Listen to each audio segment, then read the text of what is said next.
Siz hozir tomosha qilayotgan bu videoni Claude boshidan oxirigacha tahrir qildi. Men butun YouTube'dagi eng zo'r va aniq sozlangan Claude video tahrirlash tizimini yaratdim va men faqat xom materialni tashlab qo'yaman, qolganini Claude qiladi. U barcha kesishlarni amalga oshiradi, barcha bo'sh joylarni olib tashlaydi va hatto mana bu yerdagi kabi ajoyib harakatlanuvchi grafiklarni qo'shadi. Shuningdek, u mana bu yerdagi kabi dinamik vizuallarni qo'shadi va pastki qismdagi mana bu yerdagi kabi subtitrlarni ham qiladi. Endi qarang, agar siz hech qachon kod yozmagan bo'lsangiz yoki hayotingizda bir marta ham video tahrir qilmagan bo'lsangiz, tashvishlanmang, men buni juda oson qilaman. Shu qo'llanma bo'yicha ergashing va oxirida siz uxlayotganingizda Claude videolaringizni tahrir qiladi. Xo'sh, do'stlar, vaqtni boy bermay, to'g'ridan-to'g'ri videoga o'tamiz. Yaxshi, do'stlar, videoning asosiy qo'llanmasiga kirishdan oldin, men bu loyiha nima ekanligini va qanday ishlashini tushuntiraman. Aslida, bu loyiha kompyuteringizdagi oddiy fayllar papkasidir. Mana bu yerda bu video tahrirlash papkasi. Boshqa oddiy Claude Code loyihasi kabi. Va ichida ko'rib turganingizdek, barcha ko'nikmalar, barcha kod, barcha Markdown ko'rsatmalari, turli xil ish oqimlari, sozlamalar, paketlar va shunga o'xshash narsalar bor. Demak, loyiha shundan iborat. Bu shunchaki Claude'ga kerakli ishlarni bajarish va videolarni tahrir qilish uchun barcha vositalar va ko'rsatmalarni o'z ichiga olgan katta fayllar papkasi. 15 bu videoni kuzatishning ikki xil usuli bor. Bu videoni ikki xil usulda kuzatishingiz mumkin. Avval bepul usulni, keyin esa pullik usulni ko'rib chiqaman. Agar buni bepul qurmoqchi bo'lsangiz, butun videoni kuzatib, o'zingiz qurishingiz mumkin. Bu biroz ko'proq vaqt olishi mumkin va men yaratgandek mukammal chiqmasligi mumkin. Chunki men buni yaratishga, kodni takomillashtirishga va sizlar uchun tayyorlashga haftalar sarfladim. Shuning uchun, agar bepul qurmoqchi bo'lsangiz, avval buning skrinshotini olib, Claude'ga berishingiz mumkin va u butun asosiy tuzilmani yaratadi. Siz videoni kuzatib borishda qurishingiz mumkin. Har bir qadamni qanday qurishni tushuntirib beraman. Ammo agar vaqtingni qadrlab, to'g'ridan-to'g'ri ishga tushmoqchi bo'lsang va men maxsus yaratgan, shunchaki ulab ishlatadigan tizimni xohlasang, ya'ni bu Claude video muharririni darhol ishga solmoqchi bo'lsang, tavsifdagi birinchi havolani yoki biriktirilgan izohni bosaver. Mening o'quv jamoamga o'tish uchun sinf yorlig'ini bos va u yerda Claude video muharriri bor. Shu yerni bosasan, keyin papkani yuklab olish degan dars bor. Mana shu yerda. Bu maxsus kodlangan, butun loyiha bo'ylab yozilgan maxfiy zip fayl. Shunchaki yuklab olasan va u to'g'ridan-to'g'ri ishlaydi. O'zing hech narsa qurishing shart emas. Hammasi oldindan tayyorlab qo'yilgan. Endi men tezda 7 bosqichni va butun tizim qanday ishlashini tushuntiraman. Xullas, birinchi qadam qabul qilish. Ya'ni xom video yozib olasan, uni papkaga tashlaysan yoki Claude'ga mana xom material deb aytasan. Keyin u taxminiy kesimni boshlaydi. Taxminiy kesim uchun Xsperx yordamida butun xom materialni transkripsiya qilamiz. Transkripsiyadan so'ng u barcha sukunatlarni, yomon kadrlarni va to'ldiruvchi so'zlarni kesib tashlaydi. Hatto audioni ham silliqlaydi. Va asosan transkriptga asoslanib, qayerda kesish kerakligini aniqlaydi va video ssenariysini tuzadi. Keyingi qadam grafikalar. Shunchaki grafikalarni qil deysan. U videoning har bir qismiga grafik rejalashtiradi va ularni yaratadi. Grafikalar uchun asosiy dvigatel sifatida Hyperframesdan foydalanamiz. Agar sizga Hyperframes repozitoriyasi kerak bo'lsa, u ham internetda bepul mavjud va tavsifda havolasi berilgan. Grafikalar ustidan birinchi o'tishni amalga oshirgandan so'ng, keyingi qadam ularni yanada takomillashtirishdir. Shundan so'ng, har bir grafikani birma-bir ko'rib chiqib, buni chapga siljit, buni oqim sxemasiga o'zgartir, yoki bu yerga ma'lum bir logotip yoki PNG qo'sh, deya buyruq berishingiz mumkin. Siz qo'lda asta-sekin buyruq berasiz. Grafikalarni to'liq moslashtirish uchun. Aynan shu qadam sun'iy intellektning sifatsiz ishlashi bilan haqiqatan yaxshi tahrirlangan video o'rtasidagi farqni yaratadi. Bu sizning buyruq berishingizni talab qiladi. Keyin taglavhalarni qo'shamiz. Agar video qisqa formatli bo'lsa, taglavhalar kerak bo'ladi. Agar video uzun formatli bo'lsa, bu qadam amal qilmaydi. Bu juda aniq. Keyin fon musiqasini qo'shishingiz mumkin. Yana bir juda oson qadam. U shunchaki fon musiqasini qo'yib beradi. Siz unga faylni ko'rsatib, mana bu qo'shiqni fon musiqasi sifatida istayman deyishingiz mumkin. Keyin u uni ustiga qo'yadi. Va oxirgi qadam uni eksport qilish. Ya'ni u tayyor tahrirlangan videoning nusxasini yuklab olishlar papkangizga joylaydi. Mana men Hyperframes dvigateli ustiga qo'shimcha qurgan ko'plab maxsus narsalar. Bizda 3 xil formatdagi tayyor sozlamalar mavjud. Shunday qilib, bizda qisqa tushuntirish videolari uchun tayyor shablon bor. Unda grafikalar yuqori yarmida joylashgan. Sizning yuzingiz pastki yarmida. Va keyin taglavhalar o'rtada bo'ladi. Shuningdek, bizda TikTok RAW uslubi ham bor. ya'ni matn bilan bog'lovchi qism. Keyin esa asosan ba'zi taglavhalar bilan oddiy kesma. Yana bir uzoq formatli shablonimiz bor. Bu asosan siz hozir bu videoda ko'rgan kirish qismiga o'xshaydi. Va yana men o'zim yaratgan turli xil ko'nikmalar, dvigatel va shablonlar bor. Bularning hammasini sozlash uchun menga juda uzoq vaqt ketdi. Qisqasi, butun loyiha aynan shunday ishlaydi va shundan iborat. Agar xohlasangiz, uni bepul qurishingiz mumkin.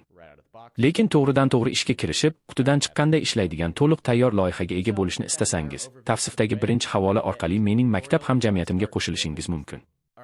Umumiy ko'rinishni tugatganimizdan so'ng endi darsga o'tishimiz mumkin. Keling, bu narsani qurishni boshlaylik. Xo'sh, mana biz Cloud'da turibmiz va qurishni boshlaymiz.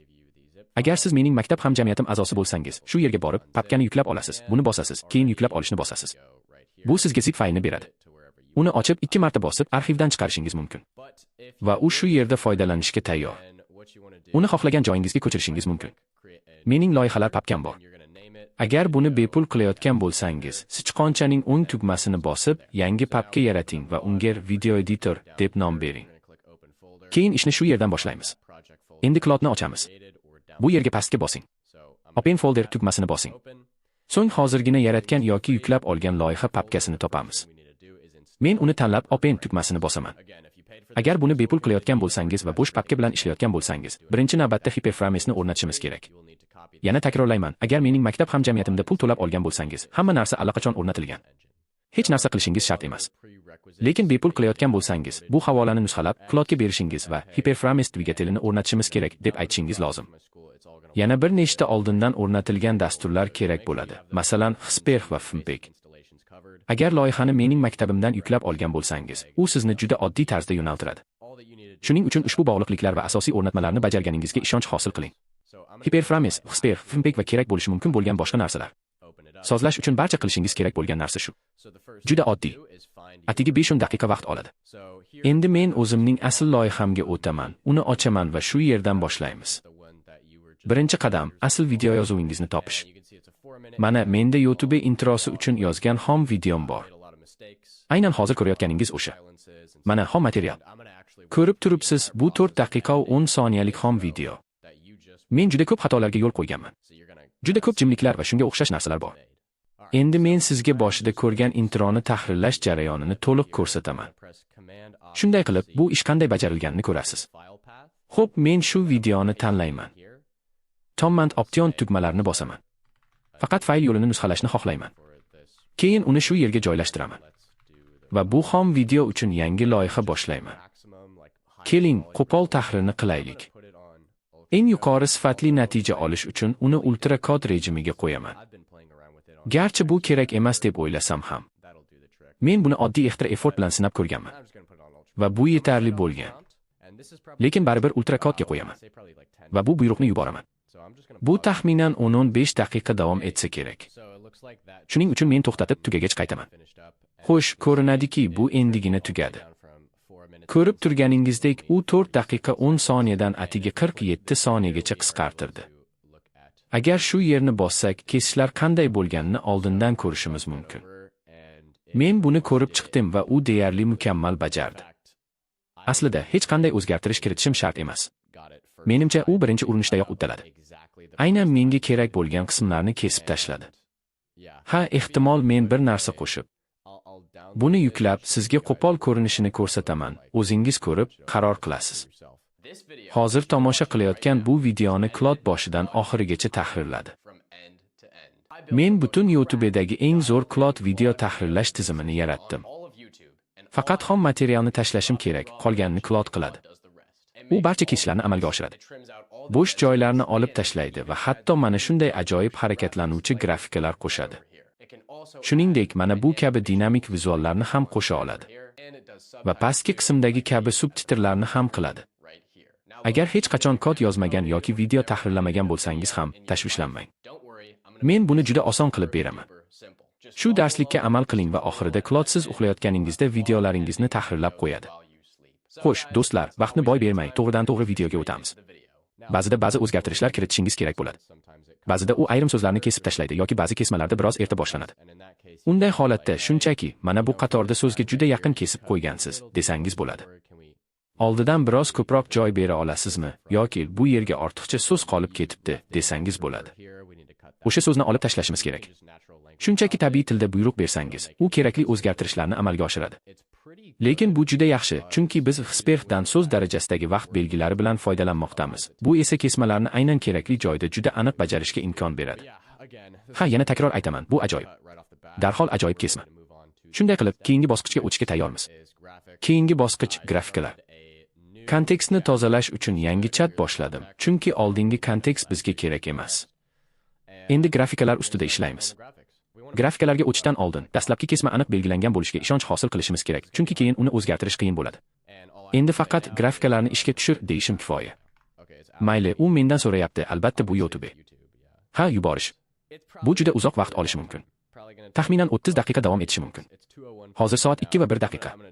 Men ketaman, bu ishlasin. Tugagach qaytib kelamiz. Soat necha bo'lganini ko'ramiz. Xo'sh, qaytdik. Bu 7 daqiqa oldin tugagan. Demak, taxminan 22 daqiqa davom etgan. Butun grafik bosqichi uchun 22 daqiqa. Endi bir ko'rib chiqaylik. Mayli, egallab oladi. Bu juda silliq.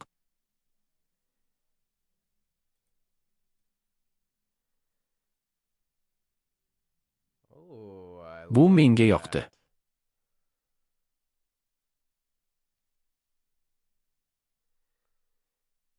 Juda zo'r. Bu juda yaxshi birinchi bosqich. Menga juda yoqdi. Menimcha, endi faqat ba'zi narsalarni siljitish va ikkinchi bosqichni bajarish kerak. Bu keyingi qadam bo'ladi. Ammo birinchi grafik loyihasi uchun bu juda yaxshi. Xo'sh, endi grafiklar ustida ikkinchi bosqich vaqti keldi. Bu yerda bir nechta narsalarni tuzatishimiz va qaysi yo'nalishda ketmoqchi ekanligimizni aytishimiz kerak. Keling, birinchidan boshlaylik. Shubhasiz, bu yuqorida va menimcha pastki qismda bo'lishi kerak. Xo'p, birinchi grafik uchun rangni Claude rangiga, ya'ni Claude to'q sariq rangiga o'zgartirsak deb o'ylayman. Yana Claude maskotining PNG rasmini ham qo'sha olamizmi? Menimcha bizda bu aktivlar bor. Yana uni biroz kichikroq qilib, ekranning pastki qismiga ko'chirishimiz kerak, chunki hozir u mening yuzimni to'sib turibdi. Peshonada turibdi. Keling, uni pastga olib, biroz kichraytiraylik, ranglarni o'zgartiraylik va yana Claude maskotining jonli, sakrab va yorqinlanib turadigan versiyasini qo'shaylik. Shunchaki shunday so'rov yuborasiz va yana tahrirlash uchun biroz vaqt ketadi. Bu juda uzoq vaqt olmasligi kerak, chunki butun videoni qayta render qilish o'rniga men uni maxsus tarzda qurdim. Bu juda ko'p muammolarni hal qilish va qurishni talab qildi, lekin butun videoni qaytadan render qilish o'rniga bu biroz tezroq bo'lishi kerak, chunki faqat birinchi qismni render qilish kerak. Chunki biz faqat o'sha qismga o'zgartirish kiritamiz. Va bu men ushbu loyihaga kiritgan va ko'p vaqt olgan maxsus narsa edi. Mayli, voy, bu juda tez bo'ldi. Mayli, bu taxminan 3 daqiqa atrofida vaqt oldi. Balki 3,5 daqiqadir, lekin endi bir ko'rib chiqaylik. Ha, yaxshi ko'rinadi. Menga yoqdi. Menga juda yoqdi. Juda zo'r. Aslida, endi men butun videoning qolgan qismini ko'rib chiqaman va har bir grafikni birma-bir tahrir qilaman. Aslida, bilasizmi? Ishonchim komilki, siz barcha o'zgarishlarni bitta uzun so'rovda berishingiz mumkin va u hammasini bitta so'rovda bajarib beradi. Balki siz ham shunday qilishingiz mumkin. Lekin men shunchaki davom etib qolgan grafikalarni tuzataman. Bu juda tez va oson bo'ldi. Hech qanday bosh og'rig'i yo'q. Xo'sh, keling, davom etib qolgan barcha grafikalarni tuzataylik. Mayli, do'stlar, soat hozir 4:30 bo'ldi. Shuning uchun menga taxminan 2 soatcha vaqt ketdi. Tahrir qilish, u yoqdan bu yoqqa o'zgartirishlar kiritish. Menimcha, bu juda yaxshi, ayniqsa tahrir sifati uchun. Ba'zilaringiz, voy, 2 soat, bu juda uzoq-ku deb o'ylashi mumkin. Lekin, do'stim, o'ylab ko'rsang, men bularning hammasini o'zim tahrir qila olmasdim. Rostini aytsam, faqat shu qismning o'ziga menga 2 soat ketgan bo'lardi. Barcha animatsiyalar va qilayotgan ishlari bilan baribir bu katta vaqt tejash deb o'ylayman. Agar tahrir qilishni bilmasangiz, unda hech qanday imkoniyat bo'lmasdi. Tahrir qilishni o'rganishga 5 kun, keyin videoni tahrir qilishga yana vaqt ketgan bo'lardi. Hatto men tahrir qilishni bilaman, lekin bu grafikalarni qanday qilishni bilmayman va baribir bu menga katta vaqt tejab berdi. Natija ham ajoyib chiqdi. Va men bunga buncha vaqt sarflashim shart emas edi. Men shunchaki uni juda zo'r qilishni xohlardim. Rostini aytsam, ko'p narsalarni shunday qoldirib, ancha tezroq tugatishim mumkin edi. Bu qanday video qilayotganingizga qarab, atigi 1-2 soat vaqt oladi. Menimcha, odatda bunday videoni tahrir qilish menga taxminan 4-5 soatcha vaqt oladi. Shuning uchun bu juda katta vaqt tejash, ayniqsa tahrir qilishni bilmaydiganlar uchun. Asosan biz shunchaki davom etdik. Men, mayli, zomni o'zgartir, takeover uchun biroz ertaroq boshlaymiz. Buni o'zgartir, dedim. U menga qoralamani qaytardi. Buni o'zgartirdim. Qoralamani qaytardi. O'zgartirish, qoralama, o'zgartirish, qoralama. Va barcha tahrirlarni qilish juda tez bo'ldi. Bu menga juda yoqimli montaj tajribasi bo'ldi va bu YouTube videomning kirish qismi edi. Siz hozirgina men ushbu videoning kirish qismini butunlay Claude'da yaratganimni tomosha qildingiz. Videoning faqat kirish qismi uchun Premiere'ga umuman tegmadim. Shuning uchun qilishingiz kerak bo'lgan narsa aynan shu. O'zingizga yoqqan natijaga erishguningizcha o'zgartirishlar kiritib turing. Shu bilan ish tugadi. Endi keyingi bosqichga o'tishimiz mumkin. Xo'sh, do'stlar, jarayonning keyingi bosqichi taglavhalarni qo'shish. Bu asosan qisqa formatli videolarga tegishli, chunki uzun formatli videolar odatda taglavhalarni talab qilmaydi yoki ular bo'lsa, bu grafik bosqichining bir qismi hisoblanadi. Lekin qisqa formatli videolarda odatda avval yuqori va pastki qismdagi barcha grafiklarni tayyorlaysiz, keyin taglavhalarni o'rtaga, aynan shunday qo'shasiz. Bu misolda ko'rib turganingizdek, bu men montaj qilgan qisqa formatli video. Unda barcha grafiklar bor va biz taglavhalarni aynan shunday o'rtaga joylashtiryapmiz. Bu jarayon juda oddiy. Agar siz qisqa formatli video ustida ishlayotgan bo'lsangiz, xoh u TikTok RAW uslubida bo'lsin, xoh shunday qisqa tushuntirish videosi bo'lsin, qilishingiz kerak bo'lgan yagona narsa, keling, endi taglavhalarni qo'shamiz, deyish. Keyin u barcha taglavhalarni qo'shib beradi. Yana takror aytaman, agar siz mening pullik maktab hamjamiyatimdan yuklab olgan bo'lsangiz, loyihada tayyor shablonlar mavjud. Shuning uchun menda allaqachon tayyor shablon bor, lekin agar buni o'zingiz yaratayotgan bo'lsangiz, Hyperframes'da taglavha qo'shish funksiyasi mavjud. Faqat shablonni o'zingiz yasashingiz kerak bo'ladi va sizga bir oz bilim kerak. Agar buni o'zingiz bepul qilayotgan bo'lsangiz, men ishlatadigan shablon Tolvetite shriftidan foydalanadi. Bu aslida foydali bilim. Tolvetite ajoyib shrift. Men qilgan ish esa so'zlar ortiga qora matn maydoni qo'yish edi.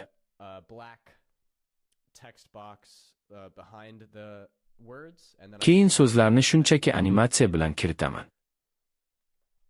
Ko'rib turganingizdek, men ularni aytganimda xuddi shunday paydo bo'ladi. Buni qila olishimizning sababi biz allaqachon matnni yozib olganmiz. Transkripsiya tayyor. Shuning uchun hech narsani qayta yozish shart emas. Biz faqat taglavhalarni animatsiya qilamiz. Bu grafikalar bilan ishlashga juda o'xshaydi. Bu yerda aytadigan ko'p narsa yo'q. Faqat taglavhalarni qo'shish kerak. Eng so'nggi qadam fon musiqasini qo'shish. Agar Premiere Pro yoki boshqa montaj dasturingiz bo'lsa, uni sudrab olib kirishingiz mumkin. Bu ehtimol tezroq va osonroq, lekin men bu xususiyatni o'zim qo'shishga qaror qildim. Keling, buni qilaylik. Avval borib, kerakli fon musiqasini topaman. Bu Melting Glass bo'ladi, bilim oshirish uchun. Command Option tugmalarini bosaman va bu yo'lni nusxalaydi. Yo'lni bu yerga joylashtiraman va bu fon musiqasini qo'sh deyman. O'ylaymanki, u qayerga qo'yishni biladi, lekin men aniq belgilab qo'yaman. Keling, -18 ni sinab ko'raylik. Bir necha marta tinglab, -23 desibelga qaror qildim. Menimcha aynan shu fon musiqasi uchun bu juda mos. Men uni zo'rg'a eshitiladigan darajada orqa fonda bo'lishini xohlayman. Va endi hammasi joyida deb o'ylayman. Shuning uchun bu ish tugadi deb hisoblayman. Va oxirgi qadam sifatida biz hammasini tugatdik. Shunday qilib, men shunday bir narsa deyishim mumkin. Mayli, biz nihoyat bu tahrirni tugatdik. Menimcha bu jo'natishga tayyor. Keling, uni eksport qilaylik. Mayli, bu juda tez bo'ldi deb o'ylayman. Ha, ko'rib turganingizdek, mening yuklab olishlar papkamda, mana bu yerda. Va shuningdek, loyihaning asl papkasida ham, natijalar bo'limida, mana shu yerda nusxasi bor.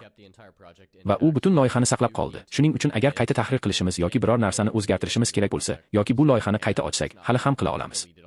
Eksport qilish bilan butun taraqqiyotimizni o'chirib tashlaganim yo'q. Ha, hammasi tayyor. Va bu butun kirish qismi boshidan oxirigacha tugallandi. Siz hozirgina men butun kirish qismini tahrir qilganimni ko'rdingiz. Bu videoning boshida edi. Shunday qilib, do'stlar, mana sizga. Bu to'liq video 100% Claude tomonidan boshidan oxirigacha tahrir qilingan.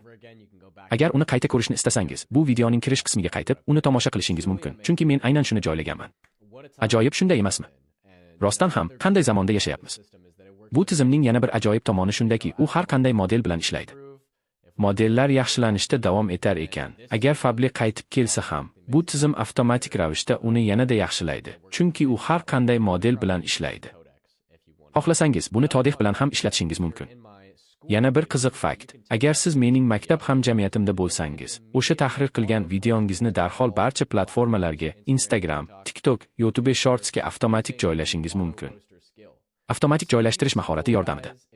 Maktab haqida gapirgan edim, do'stlar. Agar siz mening yaratgan barcha maxsus mahorat va ish oqimlarim bilan to'liq tayyor fayllarni xohlasangiz, bu butun video muharrir tizimini o'z biznesingizga ulab ishlatsangiz bo'ladi. Bu birinchi havola quyidagi tavsifda yoki mahkamlangan izohda ham bor.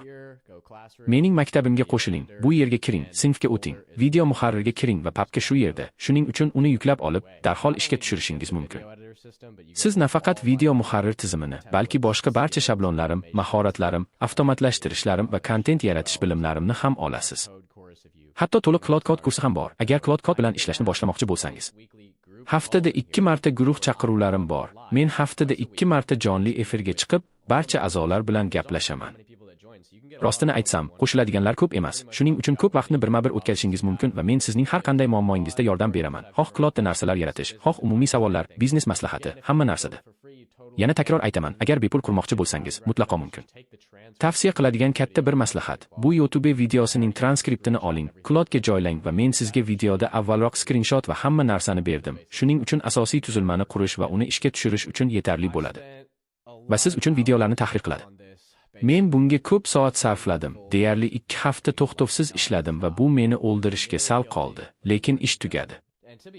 Ochig'ini aytsam, shaxsiy fikrimcha, bu internetda ko'rgan eng yaxshi Cloud video tahrir tizimi va men buni bilaman, chunki bu videoni tayyorlayotganimda men Natexurk, Nik Sarayev, Chase va boshqa barcha AI yigitlarning videolarini ko'zdan kechirdim. Men ularning montaj tizimlari qanday ekanligini ko'rmoqchi edim. Natexurk bitta qilgan, lekin u juda oddiy. Rostini aytsam, bu Cloud video montaj tizimi men internetda ko'rganlar ichida kimdir yaratib, e'lon qilgan eng yaxshisi deb o'ylayman. Agar yaxshirog'ini topsangiz, quyidagi izohlarda menga xabar bering. Bilishni juda xohlardim, ishoning. Yana takrorlayman, do'stlar, to'liq versiyani xohlasangiz, birinchi havola tavsifda yoki quyidagi biriktirilgan izohda. Umid qilamanki, sizni maktab jamoasi ichida ko'raman. Baribir, do'stlar, bu video siz uchun foydali bo'lganiga umid qilaman.